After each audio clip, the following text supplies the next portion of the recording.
checking to see, and I believe we've answered all the questions that came to me.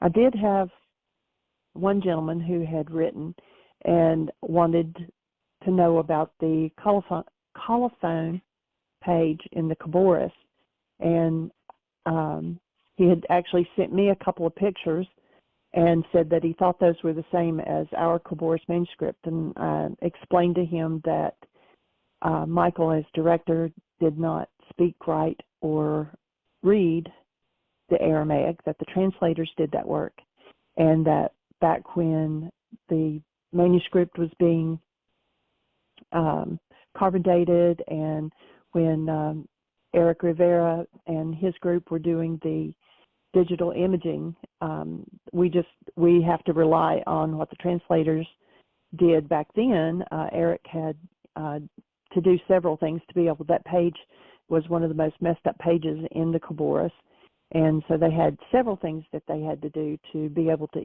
actually read it, and the translators did the reading. So I told him, I gave him the link where he could find the information on their website as it was translated. I'm trying to find my email at the same time that I'm talking. That they said that it had the seal and the signature of the bishop at the Church of Nineveh, and 164 AD, somewhere around in there. And I said, I'm not going to be able to help you. He wanted, I guess, Michael to actually look at the pictures and tell him what they said, but we're not able to do that.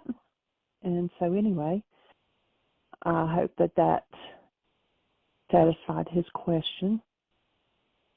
And I'm still waiting on Michael to dial in. And if you have a question, press 1. There's Susan. Hi, how are you, young lady? I'm okay. Good. I wanted to get in my question before Michael hitched up with somebody else.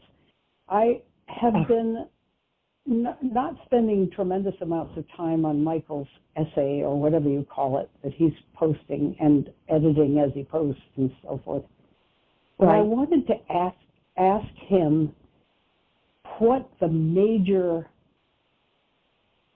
topics that he's trying to get across, because I'm finding that, I've listened to Michael and learned so much from you and Michael and Dr. Tim, and there's so much there, but I'm wondering if you could have a short form and a long form. And this isn't like saying, give it to me in 5 minutes and that's it, and I'll get everything that I want. But when you have, for instance, on Facebook, when Michael posts things, they're long.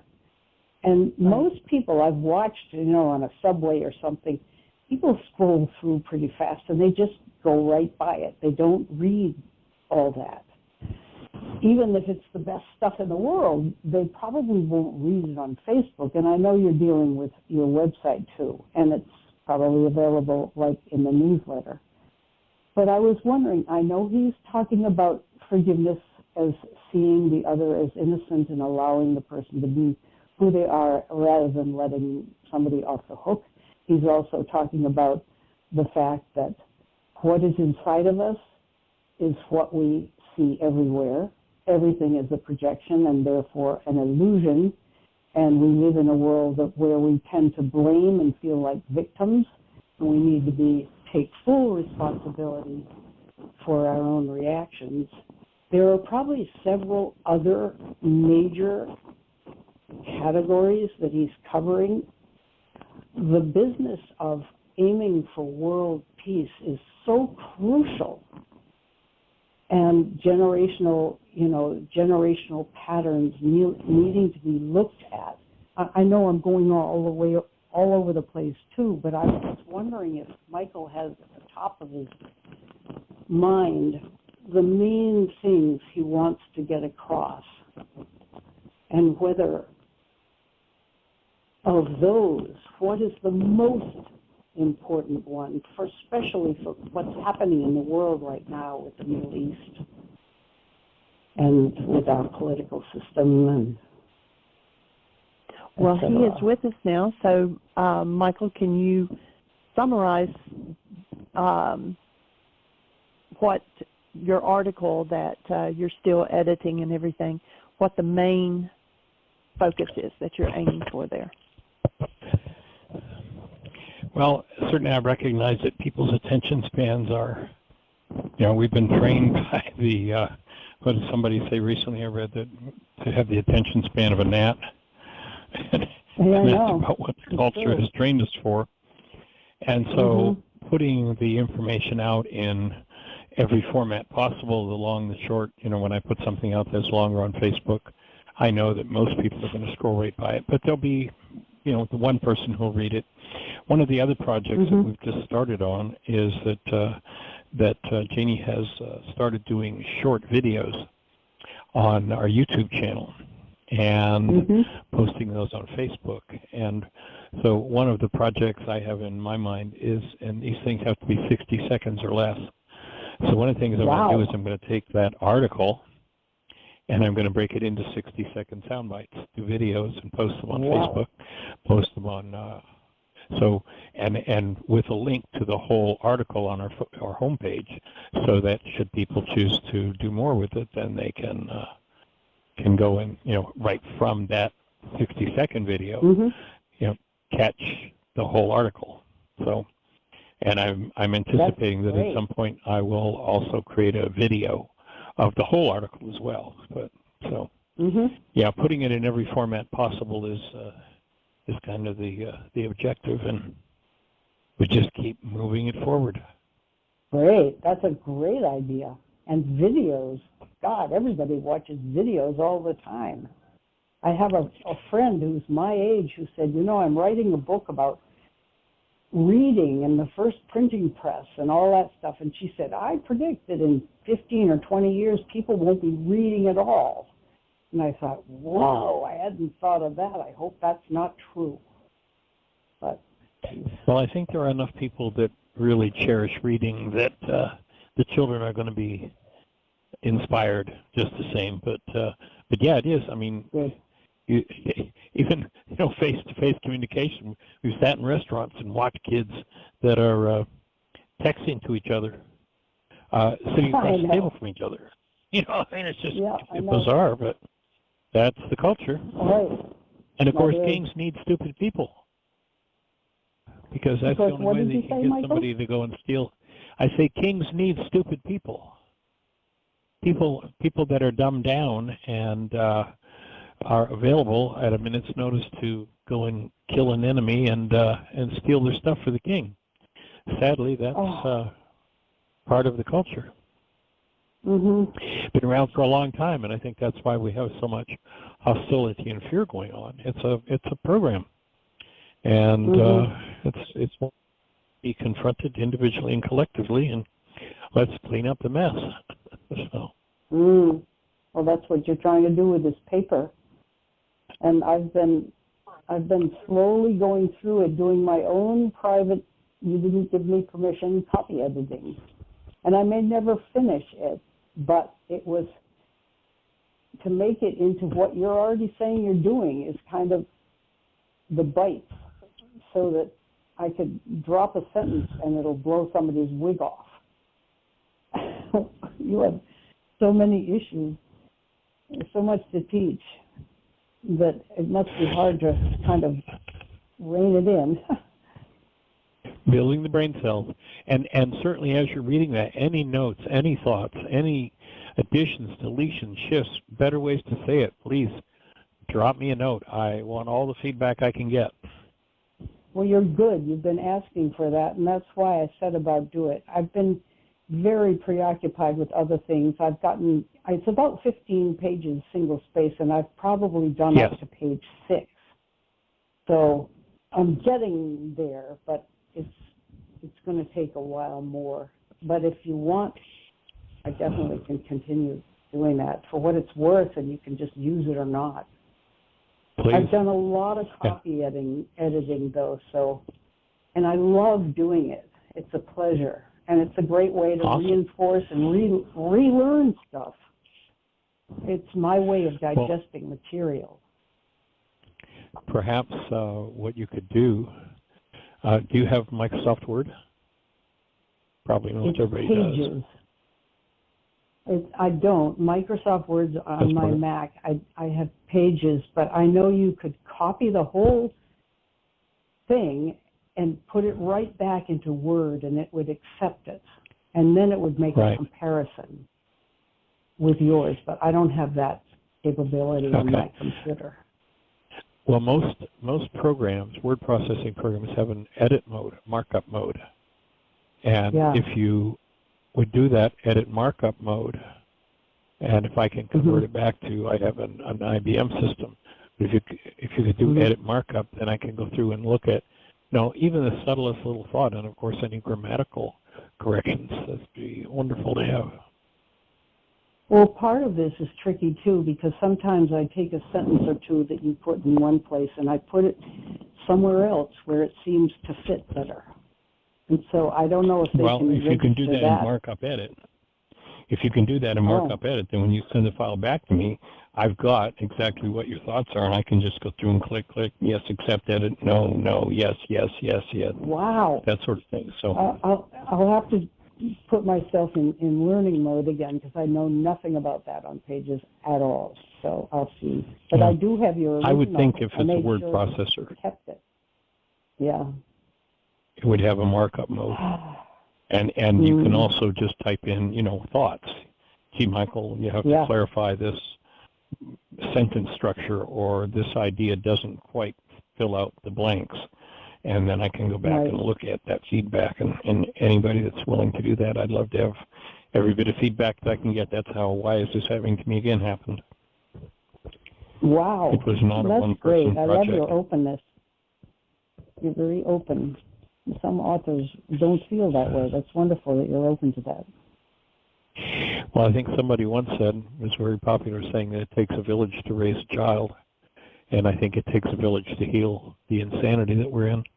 And everybody's efforts, every subtle nuance, is important.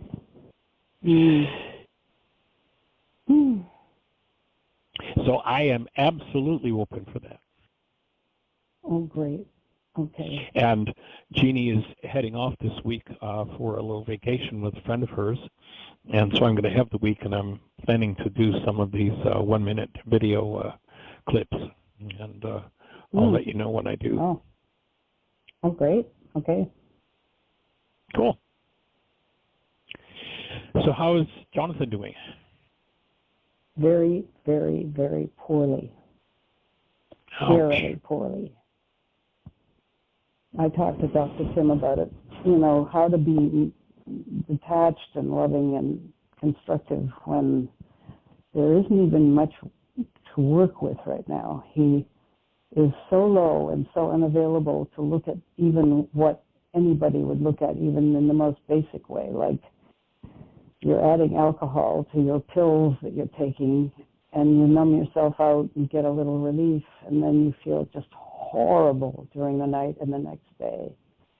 And you don't want to live, and he doesn't want to take his life because of the kids and his wife and us, me. He says, I'm here for you. I don't want to be here. I don't want to be here. I don't see any purpose in my life. I feel as if God has given up on me. It's very hard to see this. I got him out of bed this morning because I walked their dog, and I went up to, and I said, you're coming with me. Just put on some warm stuff because it's cold. He said, no, I got to sleep. And I said, you need to get up. You've got to get up. And he did. He walked, and we talked, and he said it was good to be out, but he said, I'm going back to bed as soon as I get home. And he's having an MRI today, and he said, I'm hoping they find that I have early onset Alzheimer's, or I hope they find a tumor that explains why my mind is driving me crazy. This is the state he's in, Michael.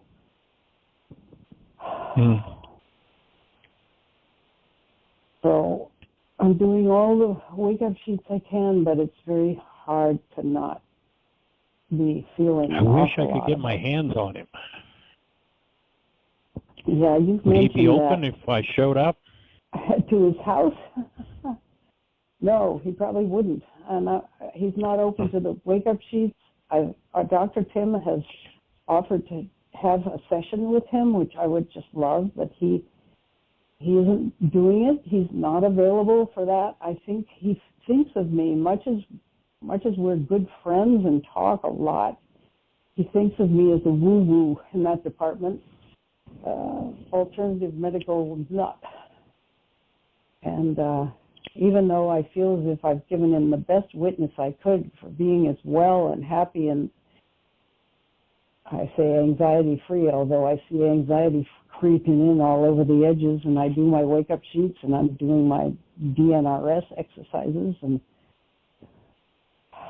anyway, what I'm thinking is, what I'd love to do is, even if I could just breathe him, I think we could help him to peel off a layer of that load that he's carrying. And if there be any opening for it, I'd do it. Mm-hmm. Well, you offered to help with Jacob, and Jacob's another one that's just absolutely unavailable. He's acting out. He's talking only to Tim Bingham now because Tim is willing to answer the phone. And, of course, he's begging for money and bullying Tim if Tim doesn't give him money.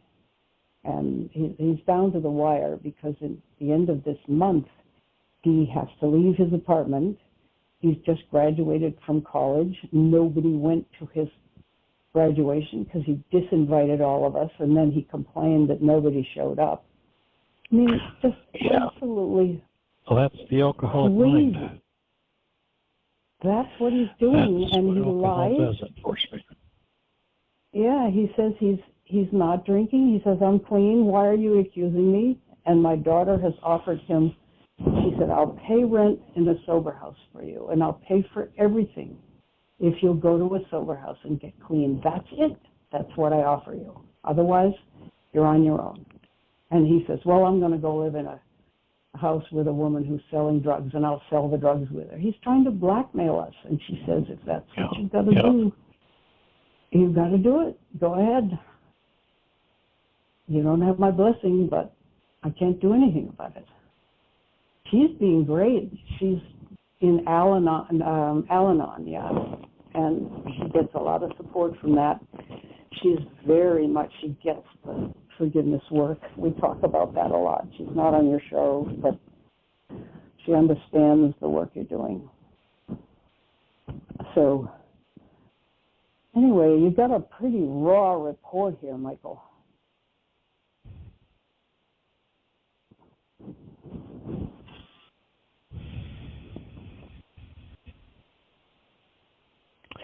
Well, I'll hold the space, and if nothing was required of him but to breathe, would he do that? Would he consent? Yeah. Can you suggest how I could present that to him? I never did well with the breathing myself, Michael, so I don't even know how to describe it to him. Yeah.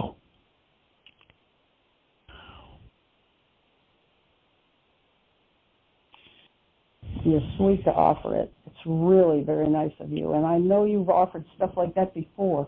When Luke was in such trouble, you said you'd drive down. We were some kind of something with him, and it would mean a 1 or 2 hour drive from Bristol where you were, and you said you'd come and work with him, and that was so nice. But it was a whole family reunion. It was totally chaos, and we didn't do it. But you're amazingly generous that way. Well, I wish there was an opening to do something. Yeah.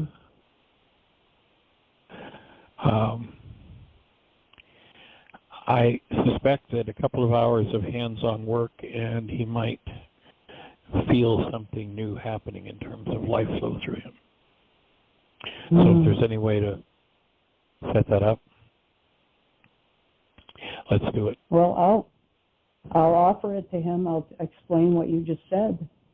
I'll just say hands-on work. I don't know how it works. Michael's gotten tremendous results. It's something you don't have to think. He will lay his hands on you and you'll work together. And you don't have to know anything or do anything. Just accept it. Is that good? That works. Okay. The only thing we required of him would be to breathe. Breathe. Okay. He's got such, I know he has tremendous anger and sadness in him. One thing that gets through to him is he said he was at a concert where a friend of his son's graduated. He went to the graduation. It's one of the Carolinas, not too far from you, and he spent the weekend there, and he said they gave a concert. He said it was so beautiful. It just hurt. It was so beautiful. And as he was describing one of the pieces, he cried in the car. I was picking him up at the airport. He said, I just don't, those words are so sweet. It's as if God was talking to me, but I don't think God want to have anything to do with me. I don't even know if God exists. And he's crying in the car. I mean, the guy is struggling so much.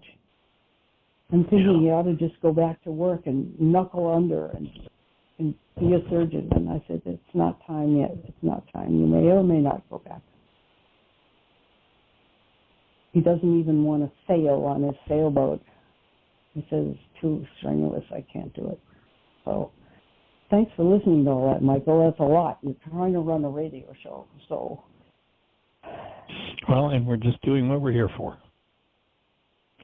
So extending our love in your direction and in his, and we'll hold a space for an opening and see what happens. Thanks. Thank you. Thanks for the offer. All right. Well, anything else on your mind for today? I'll save it for another time. You've got a radio show. Well, this is the radio show. That's what it's for. So why save it if it's there now? Well, I have a question. It's a biblical question. My OCD Charlie grandson has found Jesus. He tells me that he is greatly helped with his anxiety and his obsessions by the fact that Jesus is now front and center in his consciousness, and Jesus is helping him. But there's a lot of garbage connected to it. He's going to a church that's probably evangelical. Sounds quite wonderful. He has some good friends from that church. But one thing he said is that masturbation is bad, and I'm trying not to do it anymore. And I said, oh, Charles, you're a young man. You know, you're built for doing that. You're built to be, in relationships, and you can't yet. So treat it like an itch. What if you had an itch? You just scratch, and then you go on with your life. But if you try to not do it, you're just going to be thinking about it from every minute of the day. Yep. So he says, but in the Bible, he says masturbation is bad. I said, I don't think so. And he said, yeah, it does. And I said, well, I haven't looked up. I could ask Siri, I'm sure. Where does it talk about? I know in the one place, Onan spilled his seed upon the ground. And I had a friend That's the who only named place a I know parakeet. of, yeah. Yeah. Well, Onan, I had a friend who had a parakeet named Onan because he spilled his seed. Okay. And I always loved that. But so Charlie says, well, if you think a lustful thought, and Jesus said something about that, and I said, Jesus would never hold that standard to you, though. Jesus could say that by way of reminding us to stay humble, for gosh sakes. We really can't reach that ideal, but don't beat yourself up about it. But, Michael, I'm doing the best I can, but I'm really flying by the seat of my pants on this. Right. My in conversation with him would go in the direction of, so look what we've got here. We've got an authority system that wants population, that wants babies, because babies are wealth, and babies are survival, and babies are a way to carry on. And so, yes, are they going to create a prohibition against masturbation so that sexual tension builds up so much that a young man, a young woman are going to get together and make babies? I would offer that's man's writing in those scriptures. That's men's ideas. That's not God. Mm-hmm. Yeah. It's just, he's not. to me, that's so good.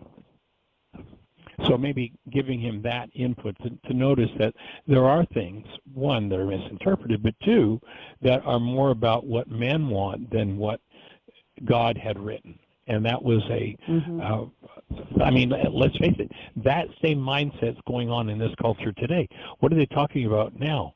They're going to get rid of birth control. Babies, we want babies. Babies are money, babies are power, babies are wealth. And, you know, the slaver mindset, you know, they were pro-birth. They wanted all the babies they could get. And there was no birth control allowed. There was also no health care for those babies. There was no caring for those babies. And if they died, well, there were always more coming down the pike. And so I would offer him that that's more of a mindset of men. It's not about wasting your seed because God's got a prohibition against it.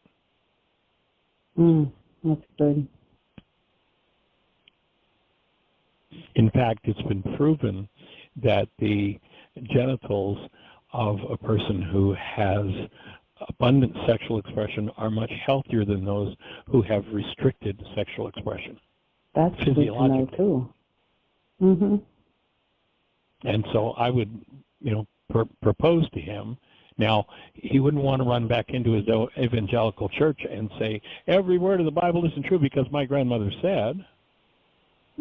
I know. Yeah. Because he'd probably get puked on. But quietly, personally to him, I think to explain something like that would probably make sense. And I don't think God cares whether a young man has one orgasm in a lifetime or 10,000. It's not. It's like,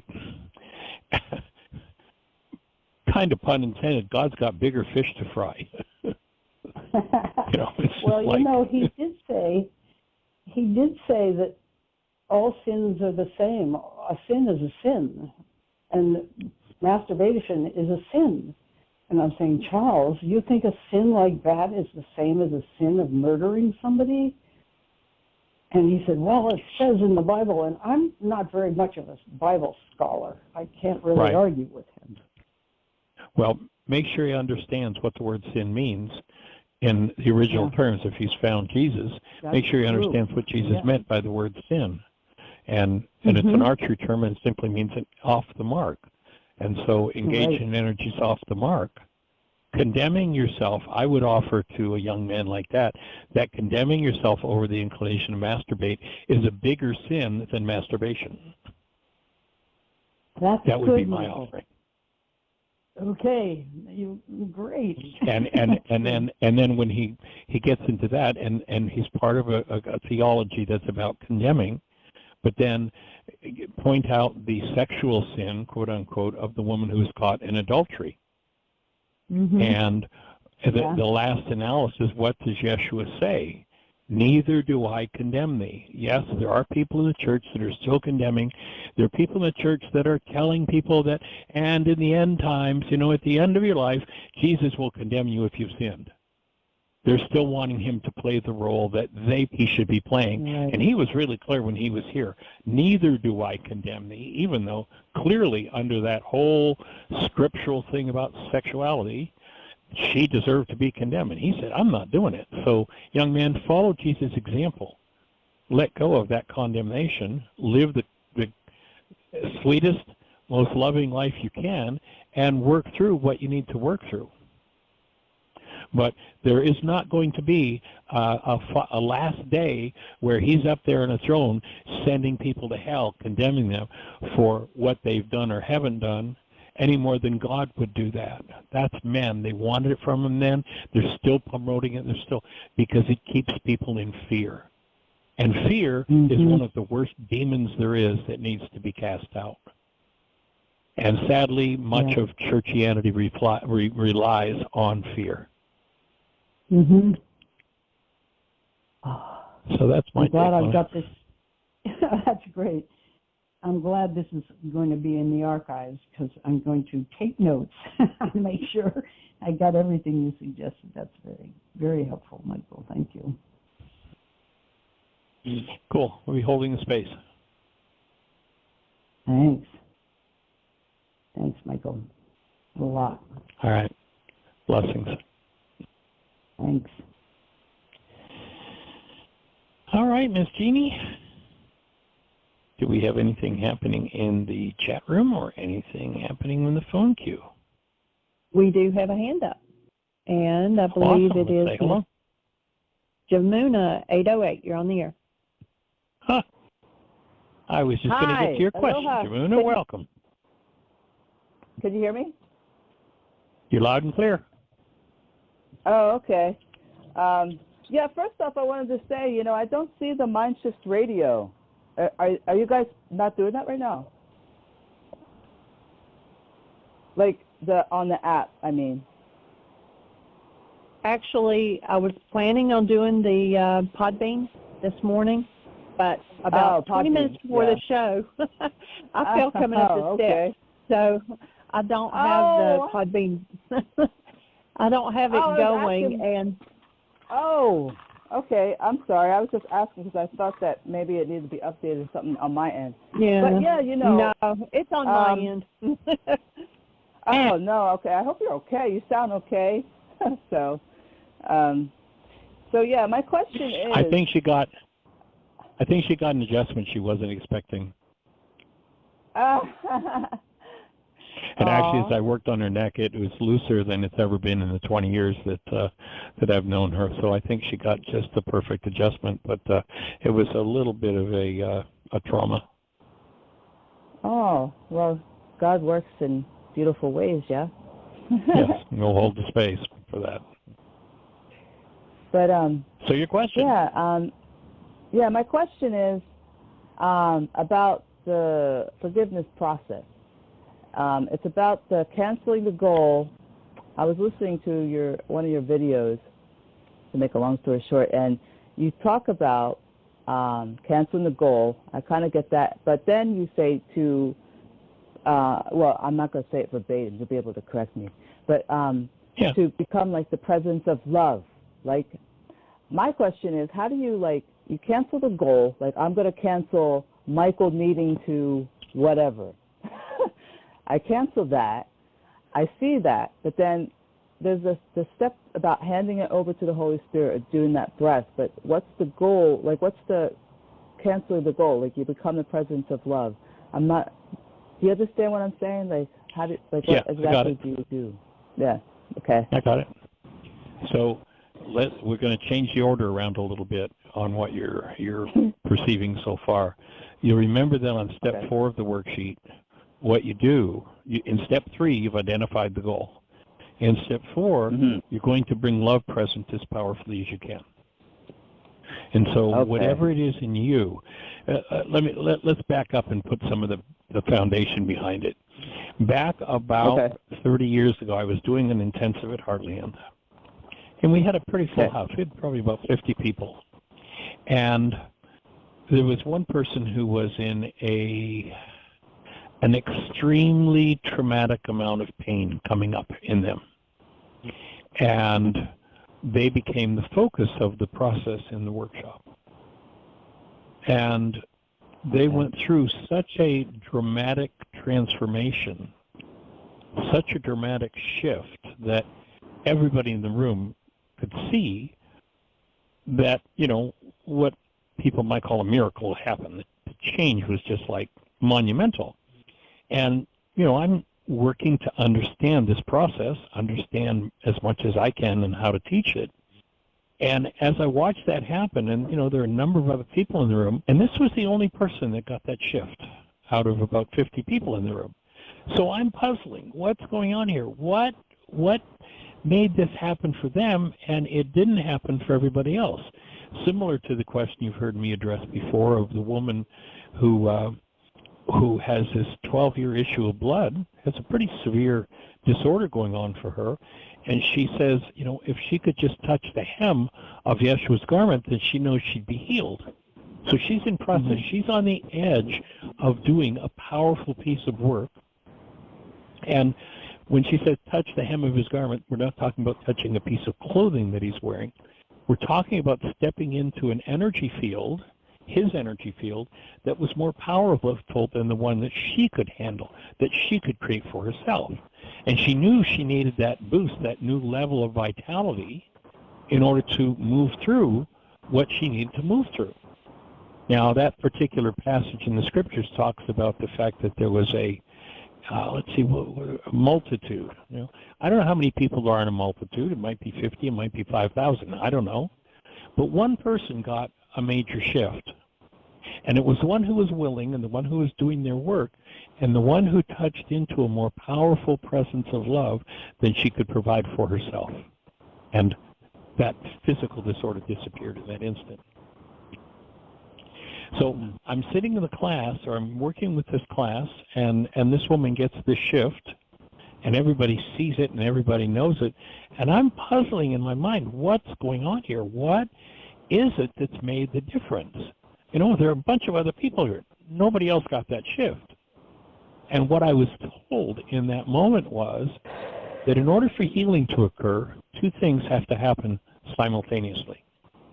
Number one, love needs to be conscious, active, and present. That's the master solvent. That's the transmuting or the transforming energy, the active presence of love.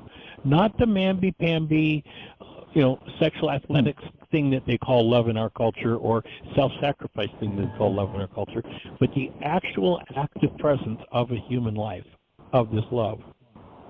That's the first thing. Mm-hmm. And then the second thing that has to happen is that which is in the unconscious that's creating the disorder, that energy pattern that is of sin, is energy that's off the mark, that's been dissociated from and is in hiding, has to come forward to conscious awareness. Mm-hmm. If we look at the ancient name of the conscious mind, it's the alter, A-L-T-E-R.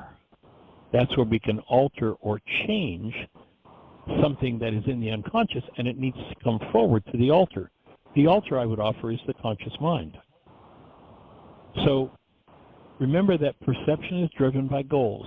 When I locate the specific goal that's driving me to this pained perception, that's causing something in my unconscious mind to fire enough that I feel the pain of it, and because I'm in denial, I'm making pictures of other people out of it. I think it's their fault that this is going on in me. I'm in projection. As long as I hold my projection, as long as the altar, the 9-bit space of the conscious mind, is full of my projection, I can't change a darn thing. I don't care how much love is present. But when I cancel the goal, what happens is the construct, the perceptual construct of my mind, collapses in on itself. Now, a moment ago, I had access to my pain, but I had indirect access. Because I'm in denial, because I've dissociated from the cause of this pain, this person who shows up in my life resonated that pain, and I used that dissociated pain to build my brain's image of them. I'm in relationship with my pain, but I'm in relationship with it indirectly because I projected in my brain's image of someone else. So my, the blame game, look how you made me feel. I'm only feeling this way again because of you. Oh, wait a minute, you said again. If you're feeling that way again, how many times have you been there? So it's time to maybe recognize, oh, every time I'm there, I'm the one who is there. Maybe this is about me. So if I recognize that I'm projecting this into my brain's image of someone else continuously, the solution to that is to recognize the goal that I'm using to drive that process, cancel the goal, and the projection collapses. When that collapses, it collapses on its own footprint. Now I can directly access that trauma energy. When I directly access that trauma energy in the presence of active love, transmutation takes place. So the woman with the 12-year issue of blood doesn't have the vitality on her own to bring enough of the presence of love to bear. She knows she needs help, and she touches into Yeshua's energy field. He perceives the energy shift that happens. The scriptures record, I perceive that virtue has left me. Yeah. That's not what happened. What he was saying is, wow, somebody really needed a boost here, and I got the energy shift in me. Nice work. And, of course, they wanted to blame him for it. They want to give him credit. And he said, no. It was her. It was her willingness to do her work. Yes, I provided the support space, but it was her that did that. So when I cancel the goal that's driving my pain perception and it collapses, now if love is active and present, I've done step 4, I've canceled the goal, I'm breathing, and I allow the direct experience of whatever that pain is. So what's hidden in the unconscious shows up in the presence of active love, and because that which is hidden in the unconscious is false, corrupt data, it's transmuted and healing occurs. And then I'll a worksheet, so I've located the goal that's driving my pain perception. I've done the best I can do to bring love conscious, active, and present in me. I've canceled the goal, and now I recognize that, gee, you know, this might be an issue that's gone on for 20 generations in my bloodline. Can I process that with my 9-bit mind? Probably not in a million years, but there is a super processor in me that in Aramaic was called Ruka Dukudsha. So now in 6B, I'm inviting that super processor, so to speak, to go to work in me to process right through to the root of this issue. And I am experiencing forgiveness, the removal, the transmutation of that energy. So 2 things are required. Amazing. Love is present, and something that's hidden in the unconscious comes forward directly to the altar.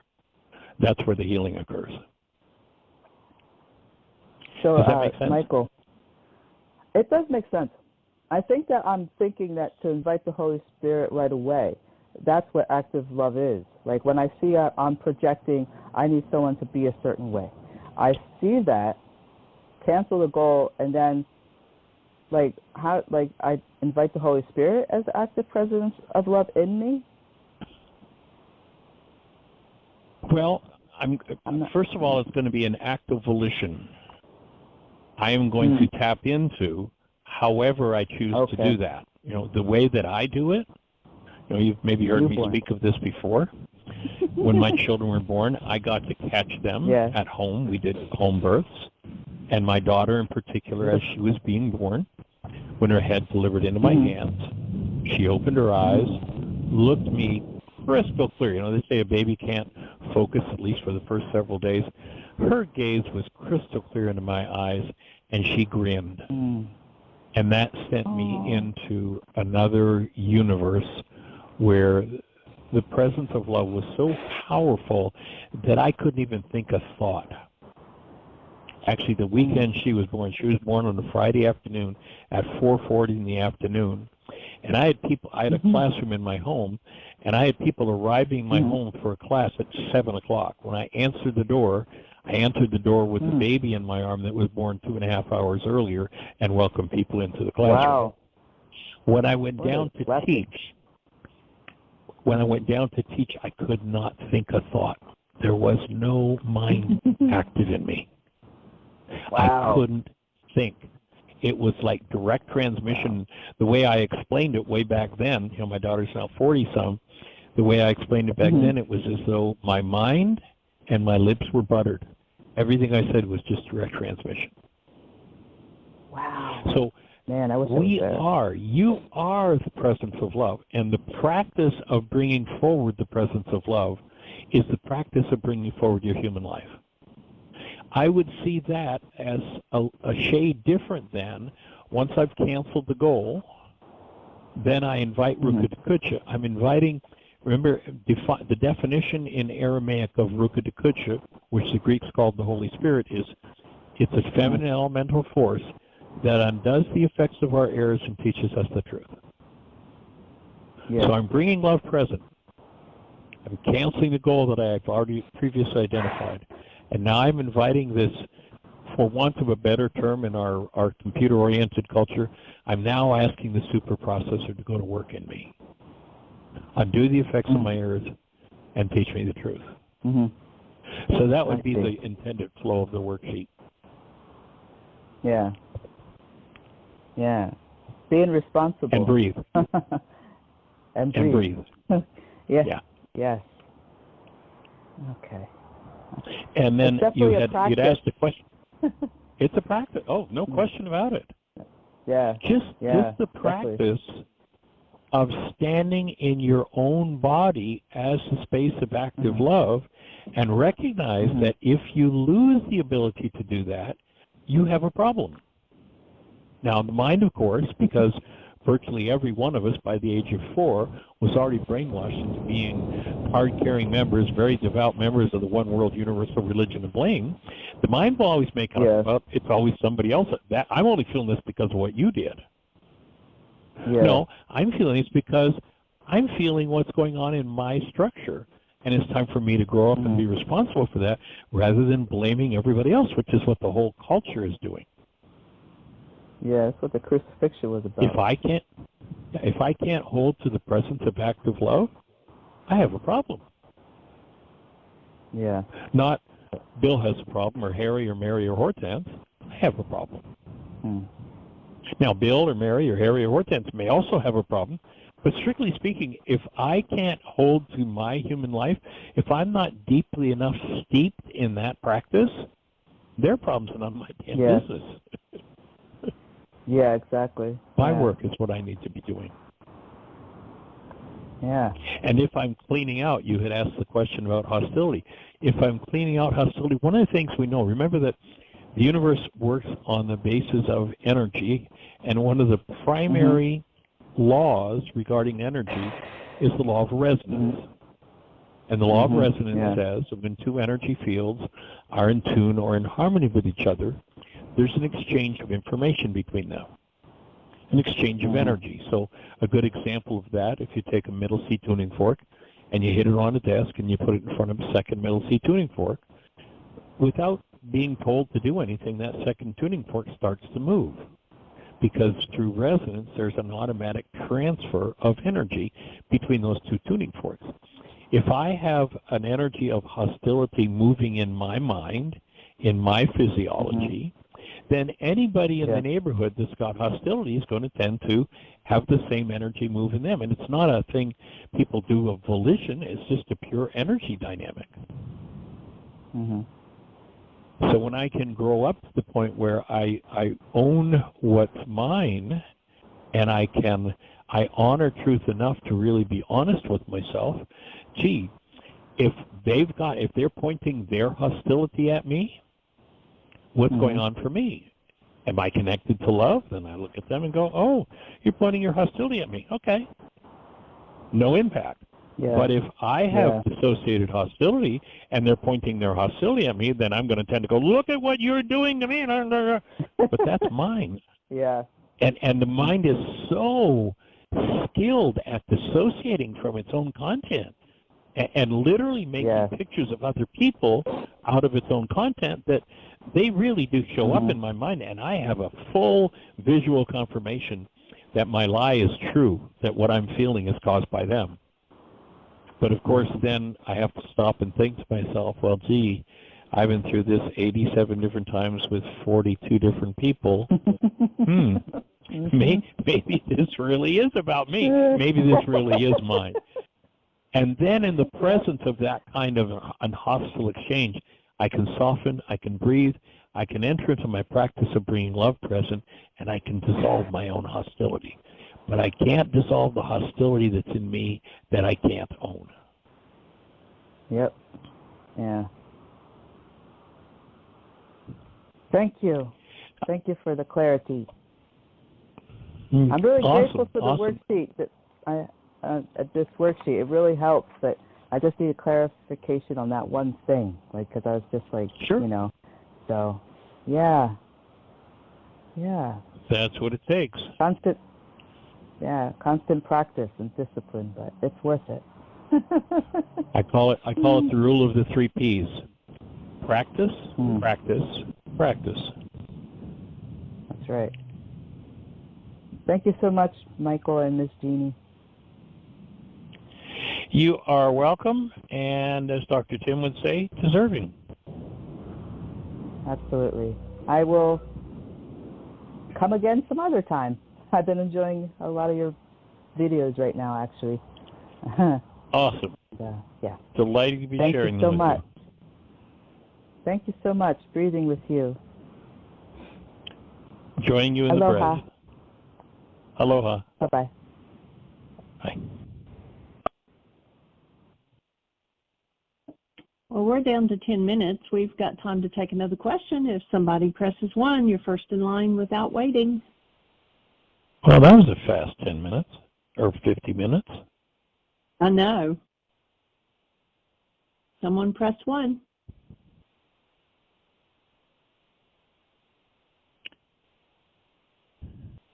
All quiet. I'm looking right now for a quote that fits with this conversation. Let's see. No, not on that page. Give me just a second here.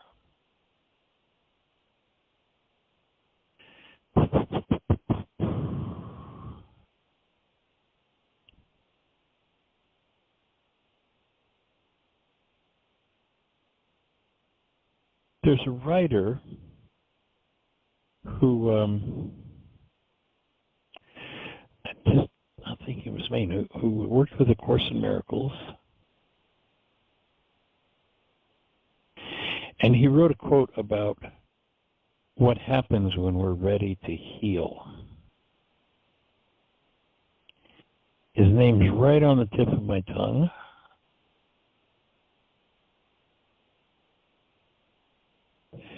Oh, well, I'm finding it. In any event, basically, I'll just paraphrase it. He said it very beautifully. He's a Course in Miracles teacher, but he said it very, very poignantly. And he said, basically, at the moment where somebody is ready to heal, they will draw to them someone who has, in essence, he says, basically someone who has the matching bag of garbage. And they'll do a behavior, and then what he says, it is necessary that I first look upon them judgmentally, however brief of time I do that for. And then when I realize, oh, look what that person's done to me, and I stop and take a breath, and I go inside, I get to heal. This person's shown up to give me that opportunity.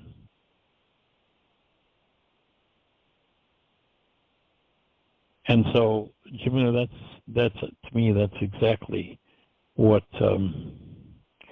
fits with this question that you'd asked, and we answered the question without really reading it. So let me just share it so others know what we're talking about. So, is it possible that if someone is doing their healing work, that others around them can become hostile toward the one healing, almost like stirring up the ego in another, and the ego acting up?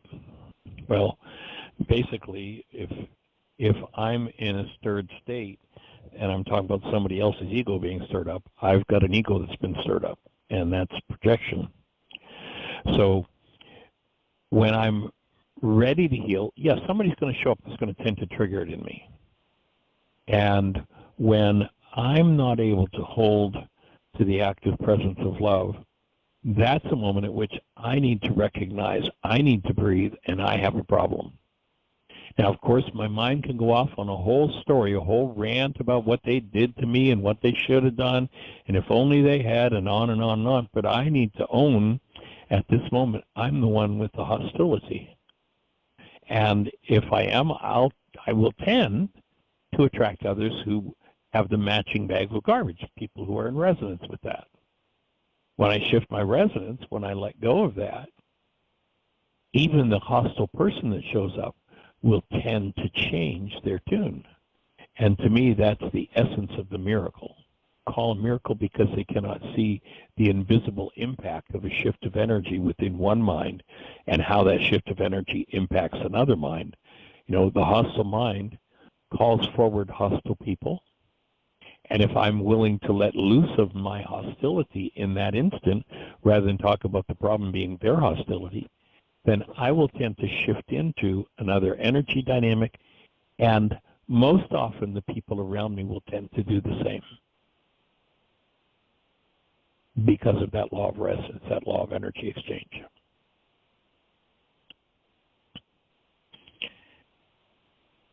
So it's an important principle.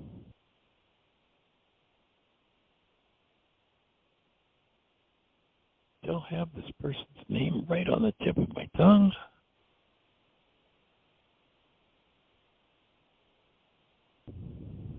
In any event, we've got about 3 minutes left, so there's time for a quick question. So if anybody's out there in listener land and you have been listening to us on one of those stations where we can't see you on our control panel, our calling number, if you call it, you'll be listening to the show directly. It's 563-999-3581. 563-999-3581. And if you call that number, you'll be listening to the show directly.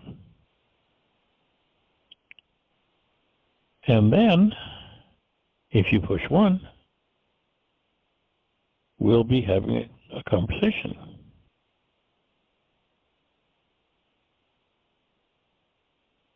And other than that, what do you say we just together each take a deep breath and just let your breath flow throughout your whole structure. Feel the sides of your ribs opening up as you breathe. Feel your belly and your lungs open, and actually allow yourself to just tune in as the back of your ribs open. And that also expands. You take in this breath fully, this breath of life. And you let everything inside of you soften. And as everything softens, you breathe. Another level of breathing. And you breathe in the active presence, this sweet energy of active love. And as you breathe out, you just allow yourself to let everything just go totally still within and let go. With each breath, you strengthen the presence of love in you. And anything that presence of love stirs up, as you let the breath go, you allow it to just let loose and be dissolved. 2,000 years ago, this man, Yeshua, said, "I am the light of the world." And then he made the same statement, changing only the pronoun. And he said, "You are the light of the world." He did not put himself in a different category than you. Things I do, you too can do, he said. Because your nature is the same as his nature, your true nature. So joining you in breathing into that true nature, that true active presence of love that you are, and allowing it to just flood throughout your whole structure.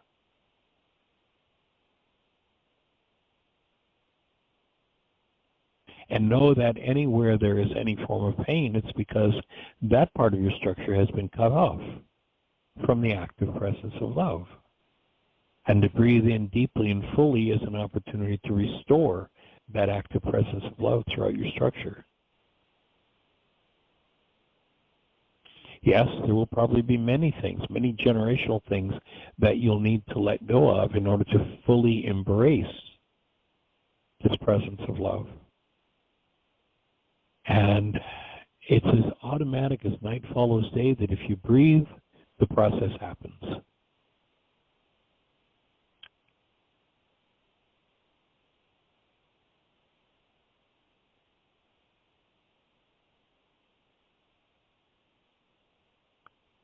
And I join you in knowing that you are made literally of the love of God. And that God is love, not a mysterious something in the sky, but is the presence of love. And every attribute that men have given to the Creator that is unlike love is a lie.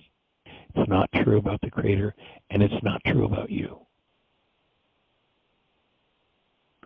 Holding space for you to have the best year yet of your eternal life.